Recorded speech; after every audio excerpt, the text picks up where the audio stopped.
Hello hi friends, welcome back to our channel Krishna intensity trading levels. ఈ రోజు మన levels ఏ విధంగా పర్ఫార్మెన్స్ అయ్యాయి అనేసి ఒక్కసారి చూద్దాం. చూడండి, ఇది బ్యాంక్ నిఫ్టీకి సంబంధించినటువంటి లెవెల్స్. వన్స్ మనకి థర్డ్ క్యాండిల్ రూల్ ప్రకారం థర్డ్ క్యాండిల్ క్లోజ్ ఎక్కడ ఉందండి? R2కి R1కి మిడిల్లో ఉంది క్లోజింగ్, అవునా కదా? సో ఇక్కడ ఇది పైకి బ్రేక్అవుట్ అయిందో చూద్దాం. 981.80 క్లోజింగ్ అవ్వలేదు, ఇది కిందకి అవ్వలేదు. ఏ క్యాండిల్ అయింది? ఈ క్యాండిల్ 11:15 AM క్యాండిల్ మనకి పైకి బ్రేక్అవుట్ అయ్యి పైన క్లోజ్ అయింది. సో మనం ఇక్కడ బై ఎంట్రీ తీసుకుంటాము. ఇది మనకి స్టాప్ లాస్ అవుతుంది. అప్పుడు first target, second target, third target, and ఇక్కడ ఇంకొక లైన్ కూడా వస్తుంది మనకి R7. అది కూడా చూడండి ఎంత నీట్గా మన టార్గెట్స్ అన్ని హిట్ అయ్యాయి ఈరోజు. ఓకేనా? అండ్ నెక్స్ట్ నిఫ్టీ 50 చూద్దాము. నిఫ్టీ 50లో చూడండి, థర్డ్ క్యాండిల్ క్లోజ్ మనకి R5కి R4కి మిడిల్లో ఉంది. నెక్స్ట్ క్యాండిల్ మనకి 295 క్లోజింగ్ ప్రైస్, అంటే మనకి కింద క్లోజ్ అయింది. ఓకేనా? సో కాబట్టి ఇక్కడ మనము సెల్ తీసుకుంటాం పిఈ. అప్పుడు ఫస్ట్ టార్గెట్, సెకండ్ టార్గెట్ కూడా ఇచ్చింది ఇక్కడ చూడండి. అండ్ దెన్ మనం ఎక్కడండి ఎంటర్ అయింది? ఈ లెవెల్ దగ్గర ఎంటర్ అయ్యాం. ఓకేనా?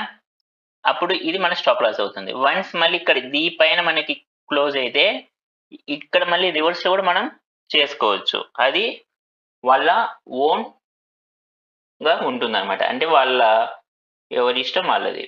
అక్కడ చేసుకోవాలి రివర్స్ లో మేము అంటే చేసుకోవచ్చు, లేదు అంటే ఇక్కడ ఈ 2 టార్గెట్స్ తోటి మనము ఎనఫ్ చేయొచ్చు. ఓకేనా? ఇక్కడ చూడండి, ఇది R10 వరకు వెళ్ళింది, అంటే ఇంకా 4 లెవెల్స్ ని టచ్ చేసింది. ఇక్కడ లెవెల్స్ వేయలేదు, ఇక్కడ మనకి R10 వరకు వెళ్ళింది అనమాట మార్కెట్ అనేది. మళ్ళీ ఈ విధంగా ఉంటుంది చూడండి. మనకి పి సైడ్ 2 టార్గెట్స్ ఇచ్చింది, అండ్ ఇక్కడ మనకి మళ్ళీ సి సైడ్ ట్రిగ్గర్ అయింది. సి సైడ్ వస్తే చూడండి ఎంత నీట్ గా వెళ్ళిపోయిందో. మళ్ళీ మనకి 1 2 3 4 5 టార్గెట్స్ ఇచ్చింది మళ్ళీ మనకు నిఫ్టీ 50 ఈరోజు. ఓకేనా? అండ్ హెచ్డిఎఫ్సి బ్యాంక్ చూద్దాం ఒకసారి. హెచ్డిఎఫ్సి బ్యాంక్ చూడండి, థర్డ్ క్యాండిల్ క్లోజ్ R2కి R1కి మిడిల్లో ఉంది. మనకి ఫోర్త్ క్యాండిల్ పైకి బ్రేక్అవుట్ అయ్యి ఇక్కడ క్లోజ్ అయింది. స్టాప్ లాస్ మనకి ఇది అవుతుంది. స్టాప్ లాస్ ఎట్లా అండి? మనకి క్యాండిల్ కింద క్లోజ్ అవ్వాలి. కింద క్లోజ్ అయితే మనకి స్టాప్ లాస్ హిట్ అయినట్టు, జస్ట్ అలా విక్ వచ్చేసి పైన క్లోజ్ అయితే కాదు. ఓకేనా? సో ఫస్ట్ టార్గెట్ హిట్ అయిందా లేదా? సెకండ్ టార్గెట్ హిట్ అయిందా లేదా? థర్డ్ టార్గెట్, ఫోర్త్ టార్గెట్, చూడండి మొత్తం 4 టార్గెట్స్ హిట్ అయినాయి హెచ్డిఎఫ్సి బ్యాంక్ లో కూడా. అండ్ నెక్స్ట్ హెచ్సిఎల్ చూద్దాం ఒకసారి. హెచ్సిఎల్ థర్డ్ క్యాండిల్ క్లోజ్ ఎక్కడ ఉందండి? R2కి R1కి మిడిల్లో ఉంది, అవునా కదా? నెక్స్ట్ మనకి 11:30 AM క్యాండిల్ పైకి బ్రేక్అవుట్ అయి పైన క్లోజ్ అయింది. ఇక్కడ మనము బై చేస్తే ఫస్ట్ టార్గెట్ ఇది హిట్ అయిందా లేదా? ఫస్ట్ టార్గెట్ హిట్ అయింది. నెక్స్ట్ హిందుస్థాన్ కాపర్ లో చూడండి, మనకి థర్డ్ క్యాండిల్ క్లోజ్ R1కి K లెవెల్ కి మిడిల్లో ఉంది. అండ్ దెన్ ఎప్పుడండి ఇది? ఇక్కడ చూడండి 245కి మనకి బ్రేక్అవుట్ ఇచ్చి పైన క్లోజ్ అయింది. మన రూల్స్ ప్రకారం మనం 2 తర్వాత ట్రేడ్ అనేది తీసుకోము. ఇంకా బెటర్ 130 ఆ టైంలో బ్రేక్అవుట్ అయినా కానీ తీసుకోకపోతే ఇంకా మంచిది అది. ఓకేనా? బట్ 2 అనేది కంపల్సరీ, 2 తర్వాత మనం అసలు తీసుకోము. అంతవరకు కూడా ఎక్కడ కూడా మనకి ఇక్కడ ఇది బ్రేక్అవుట్ అవ్వలేదు. ఓకేనా? Next HDFC life insurance third candle close చూడండి 676.10. ఓకేనా? అంటే ఇది మనకి పైన క్లోజ్ అయింది, అంటే S1కి S2కి మిడిల్లో ఉంది. సో మళ్ళీ ఇది వెంటనే ఇక్కడ కిందకి బ్రేక్ డౌన్ అయిపోయింది, అయి కింద క్లోజ్ అయిపోయింది, అవునా కదా? సో అప్పుడు ఫస్ట్ టార్గెట్ ఇది అవుతుంది. ఫస్ట్ టార్గెట్ హిట్ అయిందా లేదా? స్టాప్ లాస్ ఇది అవుతుంది, అవునా? మళ్ళీ స్టాప్ లాస్ దగ్గర మళ్ళీ పైకి ఇక్కడ ఇది క్లోజ్ అయిందా? ఇక్కడ ఆల్రెడీ మనం ప్రాఫిట్ బుక్ చేసుకున్నాం. ఓకేనా? ఫస్ట్ టార్గెట్ దగ్గర.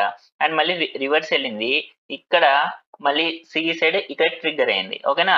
అప్పుడు మళ్ళీ ఇక్కడ తీసుకుంటే చూడండి ఫస్ట్ టార్గెట్ హిట్ అయిందా లేదా? మళ్ళీ సెకండ్ టార్గెట్ కూడా దగ్గరికి వెళ్ళి ఆ లాస్ట్ క్యాండిల్ ఇక్కడ క్లోజ్ అవ్వడం జరిగింది. ఓకేనా? సెకండ్ టార్గెట్ కి దగ్గరలో. ఓకేనా? అండ్ ఐఆర్సిటిసి చూద్దాం ఒకసారి. థర్డ్ క్యాండిల్ క్లోజ్ R1కి K లెవెల్ కి మిడిల్ లో ఉంది. అండ్ దెన్ 130కి మనకి ఇక్కడ పైకి బ్రేక్అవుట్ అయింది. సో ఇక్కడ చూస్తే మనకి ఫస్ట్ టార్గెట్ కి దగ్గరకు వచ్చి క్లోజ్ అయింది, అంటే మనకి మార్కెట్ లోపలికి టైం అనేది అయిపోయింది. సో కాబట్టి ఇది మనకు హిట్ అయింది. ఓకేనా? అండ్ నెక్స్ట్ ఆర్బిఎల్ బ్యాంక్ చూద్దాం ఒకసారి. ఆర్బిఎల్ చూడండి, మనకి థర్డ్ క్యాండిల్ క్లోజ్ ఎక్కడుందండి? R1 కి K లెవెల్ కి మిడిల్లో ఉంది. అవునా కదా? నేను ఇది జూమ్ తగ్గిస్తాను, ఒక్కసారి చూడండి. R1 కి K లెవెల్ కి మిడిల్లో ఉంది. వన్స్ మనకి తర్వాత ఎక్కడన్నా కిందకి బ్రేక్అవుట్ అయ్యి క్లోజ్ అయిందా? చూడండి, ఎక్కడ కూడా మనకి బ్రేక్అవుట్ అవ్వలేదు. ఇక్కడ ఈ పైన కూడా మనకి ఎక్కడ కూడా క్లోజ్ అవ్వలేదు. సో కాబట్టి no trade in RBL bank. ఓకేనా? అండ్ నెక్స్ట్ ఒకసారి డాక్టర్ రెడ్డిస్ చూద్దాము.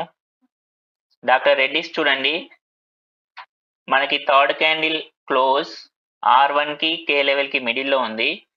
వన్స్ మనకి ఇది బ్రేక్ అవుట్ అయిపోయింది. ఇక్కడ చూడండి, కిందకి క్లోజ్ అయిపోయింది. అండ్ దెన్ ఇక్కడ మళ్ళీ మనకు రిట్రేస్మెంట్ వస్తుంది. మళ్ళీ ఇక్కడ మనము సెల్ చేస్తే చూడండి, మార్కెట్ మొత్తం కూడా ఇక్కడిక్కడే సస్టైన్ అయింది. మార్కెట్ మొత్తం కూడా ఇక్కడిక్కడే సస్టైన్ అయింది. ఓకేనా? అంటే no loss and no profit, cost to cost మనం ఎగ్జిట్ అయ్యేదానికి ఛాన్స్ ఉంది ఇక్కడ. ఓకేనా? అండ్ యాక్సిస్ బ్యాంక్ చూడండి, యాక్సిస్ బ్యాంక్ లో థర్డ్ క్యాండిల్ క్లోజ్ ఎక్కడ ఉందండి? R1 కి K లెవెల్ కి మిడిల్లో ఉంది. ఓకేనా? వన్స్ మనకి ఇది కిందకి బ్రేక్అవుట్ అయిపోయింది. అప్పుడు మన ఫస్ట్ టార్గెట్ ఏమవుతుందండి? S1 అవుతుంది. టచ్ అయిందా? ఇక్కడ టచ్ అవ్వలేదు, అంటే మన టార్గెట్ అనేది హిట్ అవ్వలేదు. టార్గెట్ హిట్ అవ్వకుండా ఇక్కడ స్టాప్ లాస్ హిట్ అయింది. మళ్ళీ ఇక్కడ మనము సిఈ సైడ్ ట్రేడ్ తీసుకుంటే చూడండి, first target, second target hit అయిందా లేదా? అండ్ నెక్స్ట్ హెచ్డిఎఫ్సి ఏఎంసీ చూద్దాం ఒకసారి. థర్డ్ క్యాండిల్ క్లోజ్ R2 కి R1 కి మిడిల్లో ఉంది. వన్స్ మనకి 10:45 AM క్యాండిల్ పైన క్లోజ్ అయింది. సో ఇక్కడ మనము బై చేస్తాము. చూడండి, మనకు దగ్గరకు వచ్చింది. ఇక్కడ మనం బఫర్ అయినా పెట్టుకోవచ్చు, లేదంటే మనము అలానే వదిలేయచ్చు. చూడండి, ఇక్కడికి వచ్చింది, ఇలా ఉంటుంది. ఓకేనా? అండ్ నెక్స్ట్ మ్యారికో చూద్దాం. Marico third candle close R1 కి K లెవెల్ కి మిడిల్లో ఉంది. చూడండి, ఇది లాస్ట్ 3 PM క్యాండిల్ అనేది మనకి బ్రేక్అవుట్ అయింది. మనం అప్పుడు ట్రేడ్ అనేది తీసుకోము. ఓకేనా? ఇది ఫ్రెండ్స్, మన లెవెల్స్ అనేది ఈ విధంగా వర్కౌట్ అవ్వడం జరుగుతుంది. ఇవి ప్రతిరోజు ఇలానే వర్క్ అవుతాయా అవ్వవా అనేసి మీరు చెక్ చేయాలన్నమాట. నేను పెట్టే లెవెల్స్ అన్నీ కూడా ఏ లెవెల్ ఎంత అక్యురసీతో ఉంటుంది, అలాగే ఇంతవరకు కూడా మనకి నిఫ్టీ అండ్ బ్యాంక్ నిఫ్టీలో ఆగస్ట్ మంత్లో ఎన్ని స్టాప్ లాస్ హిట్ అయినాయి, ఎన్ని ట్రేడ్స్ మనకు హిట్ అయినాయి అనేసి కూడా మీకు అందరికీ కూడా తెలుస్తుంది. ఓకేనా? So I'm not a SEBI registered person. నేను ఏది షేర్ చేసినా కూడా ఓన్లీ ఫర్ ఎడ్యుకేషనల్ పర్పస్ మాత్రమే ఉంటుంది. Thank you friends, thank you so much for your support. Thank you, bye.